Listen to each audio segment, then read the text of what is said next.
यह परम ईश्वर का पवित्र भोज था जो केवल संरक्षक देवता विष्णु के लिए आरक्षित था। सृष्टिकर्ता ब्रह्मा और संहारक देवता सिलवानस को भी इससे वंचित रखा गया था। जब भी भोजन का समय होता, विष्णु के भक्त नारद एक खंभे के पीछे छिपकर पवित्र भोज में भाग लेने का सपना देखते थे। एक दिन विष्णु ने अपना भोजन समाप्त कर लिया था और उनके कटोरे में 2 कौर चावल बचे थे। नारद ने इस अवसर का लाभ उठाया और कटोरा साफ करने के लिए दौड़ पड़े। विष्णु अपनी इच्छा अनुसार उठे और महल के पीछे चले गए। विष्णु और उनकी पत्नी के जाने के बाद नारद ने जल्दी से सोने का कटोरा उठाया और उसमें से 2 कौर चावल निकालने की कोशिश की। उन्होंने बहुत संघर्ष किया, उन्हें खूब पसीना आ रहा था, लेकिन वे बचे हुए चावल नहीं निकाल पाए। हार न मानते हुए उन्होंने उसे छिपा दिया और सोचा कि रात को घर जाकर उसे छांट कर साफ कर लेंगे। हालांकि लक्ष्मी ने उनकी योजना को तुरंत भांप लिया और नारद ने अनिच्छा से सोने का कटोरा लक्ष्मी को सौंप दिया। लक्ष्मी ने बिना धोए ही चावल को हाथ से दबा दिया और बचे हुए 2 कौर चावल तुरंत दानों में बदल गए, जिन्हें लक्ष्मी ने वापस बर्तन में डाल दिया। नारद ने बर्तन में रखे चावलों को टकटकी लगाकर देखा और बड़ी मुश्किल से निकलते हुए विष्णु का प्रसाद ग्रहण करने का दृढ़ निश्चय किया। इसके बाद वे प्रतिदिन 20-30 बार पिकुंठा जाते, लक्ष्मी जी की विभिन्न प्रकार से स्तुति करते और कभी खाली हाथ नहीं जाते। वे उन्हें सुंदर मुकुट या ताजे कमल भेंट करते। 758 दिनों के बाद अंततः उन्होंने लक्ष्मी जी को प्रसन्न किया। लक्ष्मी जी अत्यंत प्रसन्न हुई और नारद की भक्ति के फल स्वरूप उनकी एक इच्छा पूरी करने का वचन दिया। नारद इतने भावुक हो गए कि उनकी आंखों में आंसू आ गए। नारद ने तुरंत लक्ष्मी के सामने घुटने टेक दिए और विष्णु के साथ भोज करने का वरदान मांगा। लक्ष्मी का चेहरा तुरंत बदल गया, लेकिन वे अपना वचन नहीं तोड़ सकते थे और उनके पास नारद की इच्छा पूरी करने और उनके लिए भोज तैयार करने के अलावा कोई विकल्प नहीं था। हालांकि यह बात किसी को पता नहीं चलनी चाहिए। जल्द ही शाम हो गई और लक्ष्मी 4 व्यंजन और 1 सूप साथ ही चावल के 2 कटोरे लेकर आई। नारद ने सब कुछ खा लिया, मानो उन्हें वसंत की ठंडी हवा का अनुभव हुआ हो। उनका शरीर तुरंत दिव्य प्रकाश से जगमगा उठा। भोजन के स्वाद से नारद की आंखों में आंसू आ गए। सब कुछ खत्म करने की अनिच्छा के कारण वे अगले दिन नाश्ते के लिए बचे हुए चावल लेने की इच्छा से फिर से लक्ष्मी के सामने घुटने टेकती। लक्ष्मी उनकी विनती को अस्वीकार नहीं कर सकी और एक बार फिर उनकी इच्छा पूरी कर दी।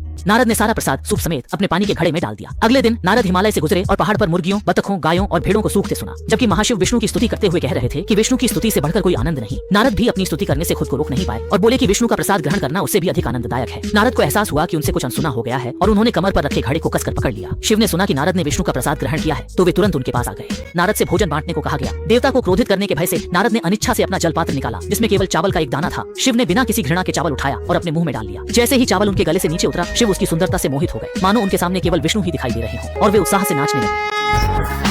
सबसे बढ़कर मैं खुश हूँ, मैं उदास हूँ, जब तक मैं खुश हूँ बस यही मायने रखता है। ओ हे हवा जोर से गरज रही है, लेकिन मेरे पियानो का संगीत अंदर आने वाली आवाज को छिपा नहीं सकता। यहाँ तक कि सबसे ठंडी आवाजें भी मेरे सौम्य स्वभाव को गर्माहट देती हैं। शिव उत्साह से नाच रहे थे, तभी उनकी पत्नी पार्वती आई। पार्वती अपने पति के असंयम को लेकर उत्सुक थी। शिव ने बताया कि उन्होंने भोज में चावल का एक दाना खाया था और वे अपनी आनंदमयी अवस्था को नियंत्रित नहीं कर पा रहे थे। ये सुनकर पार्वती क्रोधित हुई और बोली, मैं ब्रह्मांड की पवन देवी हूँ, आपके लिए रोज खाना बनाती हूँ, ये बहुत थकाने वाला है।